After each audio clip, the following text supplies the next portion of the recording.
مقامات انتظامی در ولایت بدخشان افغانستان میگویند در جریان درگیری میان نیروهای انتظامی و قاچاقبران مواد مخدر 3 پلیس مرزی آن کشور کشته شدند و 6 تن دیگر زخم برداشتند. با گفته مقامات افغان، عملیات علیه گروه قاچاقبران راه اندازی شد که حدود 2 ماه پیش خیرالدین احتموف سردار قسم مرزبانی ناحیه شمس‌الدین شاهین در ولایت ختلان را کشتند و 4 سرباز و افسر دیگر را زخمی کردند.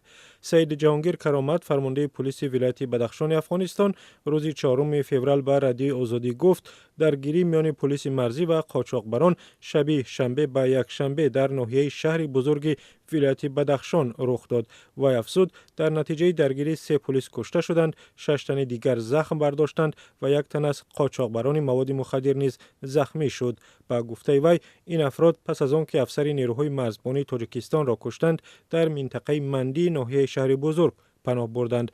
و گفت نیروهای مرزبانی شب گذشته جای آنها را آشکار کردند و علیه آنها عملیات انجام دادند، اما قاچاقبران توانستند 3 پلیس مرزی را به قتل رسانیده و 6 نفر دیگر را زخمی کنند و از منطقه بگریزند.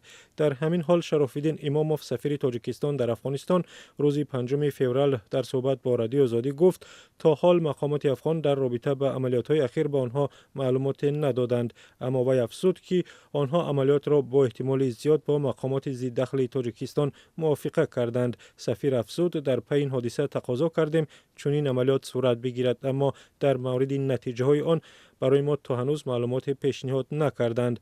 در یک شبیخون 2 دکبر در مرز افغانستان و تاجیکستان خیرالدین احتموف سردار قسم مرزبانی ناحیه شمس‌الدین شاهین کشته شد و 4 افسر و سرباز دیگر زخم برداشتند.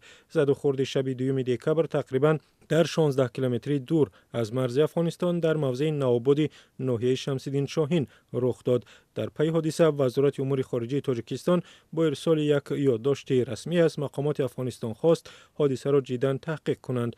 در پی این حادثه تاجیکستان 5 پل و یک گذرگاه مرزی را یک جانبه با افغانستان بست و در گذرگاه مرزی پنج پایان که یک راه اصلی واردات مال و محصولات به تاجیکستان است، ورود شهروندان کشور همسایه را محدود کرد. تاجیکستان با افغانستان 1400 کیلومتر مرزی مشترک دارد که یکی از قلمروهای مورد توجه قاچاقبران مواد مخدر و هم گروه های مسلح است. سالانه در این مرز ده ها حادثه کوشش عبور غیر قانونی مرز ثبت می شود.